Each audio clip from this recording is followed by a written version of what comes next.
Hi, I'm Dave and welcome to day 24 of RPGaDAY 2015. Today's topic, favourite house rule. I have no idea about this one. I really should have thought about this one before I started.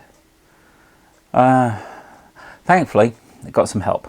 The rather awesome game designer Grant Howitt has decided that he's going to help out with today's topic.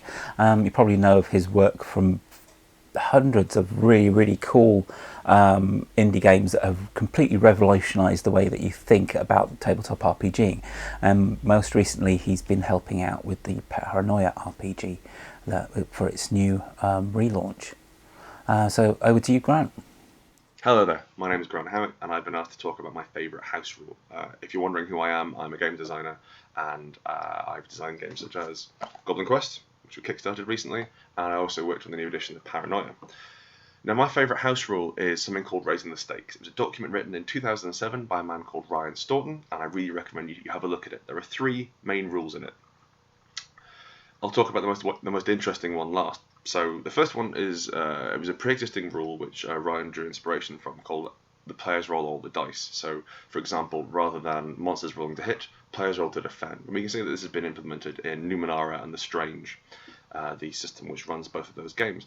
And although some GMs and some players don't like it because it feels unfair to the players and the GM can feel a little bit arbitrary when they're out with the prop of the dice in front of them, it's a great way in getting the players involved in the game at all times without having to change too many of the rules we already know in a basic D20 game. Should also say that Ryan wrote these Raising the Stakes rules to apply to D20 systems like Dungeons and Dragons with an eye to making them more dramatic and more story focused. And with that in mind, the second rule he wrote is called Raising the Stakes. And so what this is a consistent ongoing negotiation between the players and the GM on the stakes of any particular role they make. So for example, if you're jumping over a balcony to rescue a princess, you can say, all right, if I succeed, I'm going to land on the princess's kidnapper and she's going to fall in love with me. But if I fail, I'm going to land on the princess and she's going to be really angry at me.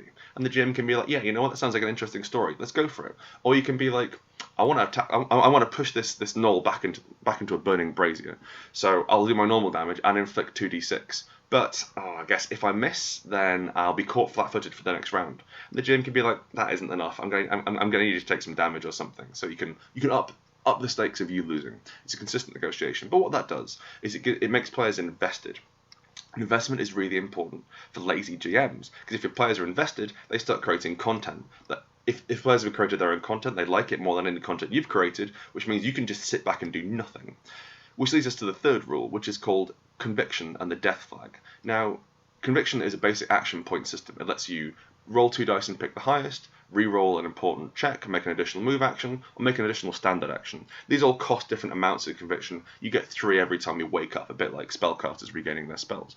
And there's no other way to gain conviction aside from raising the death flag.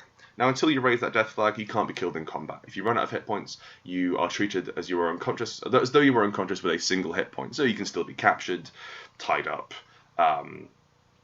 sold into slavery, all sorts of all the horrible sort of things which can normally happen when you are at the mercy of your enemies in a role-playing game, but you can't die. However, when you raise that death flag, you get 6 conviction, which is a large amount of conviction, and you suddenly become much more powerful. But if you hit 0 hit points, you're dead. It's not a rule intended for games with common resurrection.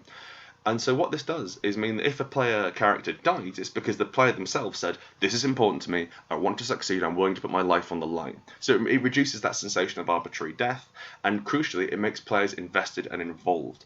And as I said, once players are involved, most of your work's done. So take a look at it. It's called Raising the Stakes. If you search for Raising the Stakes D20 or Raising the Stakes D&D, you should find it. And even if you don't use any of the rules in it, it's an important philosophical document for modern story games. Thanks for listening. Bye. Thanks for that. That's awesome. Whatever makes the game faster or better or more fun, which is the important thing, whatever makes the game more fun for you, you should do. You shouldn't listen to me when it comes to actually dictating what you should do with your gaming. You should do what you like. And house rules are very important for that sort of thing. I must admit, when it comes to the actual games that I run, it's more a case of a rule that's in the game that I've completely ignored because I can't be bothered. And that rule is encumbrance. I hate encumbrance rules. There was a great moment in a game that I was playing as a teen where encumbrance was really, really quite important. A friend of mine, Pete, hi Pete again, created his own game system called Odyssey, and it was it was an all settings RPG. We played it doing supers based on the Elementals comic, if you remember that one. That was a good comic. And we also did some fantasy stuff with it as well. But the one that we played most, Odyssey, or at least the one that sticks in everybody's mind when I talk to my old gaming group, is Colonial Marines. We played Alien. So we had a dropship, we had an APC, and I usually ended up playing either the pilot, which got a bit boring after a while, so I retrained as a smart gunner because the smart guns were always cool. Vasquez was amazing, and I wanted to play Vasquez. Great. But I do remember we actually set off a chain reaction which caused one of the terraforming plants to explode, and it was a case of running away as fast as possible because our APC had been destroyed and we had to get out of the blast radius, and we were running away from it, and I couldn't actually move very fast because my smart gun was so heavy, and it got to the pitch where we were shedding equipment to try and move a bit faster to try and get away from the explosion. That was quite fun. About the only time I have liked the encumbrance rules. The other rule that I very rarely employ is endurance.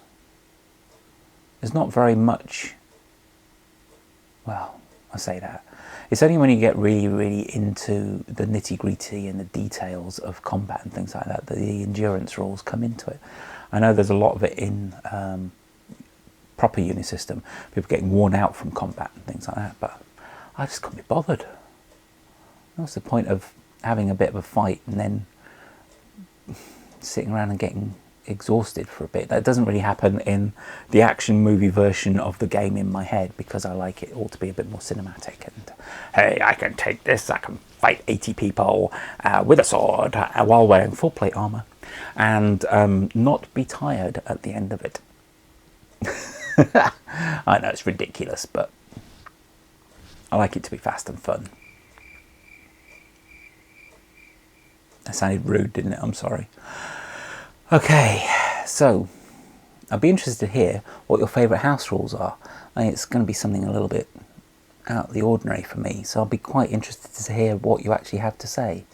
So let me know. Spread it all online with the hashtag RPGaDAY2015. And spread it on all the social medias and things like that so we can find out what's going on.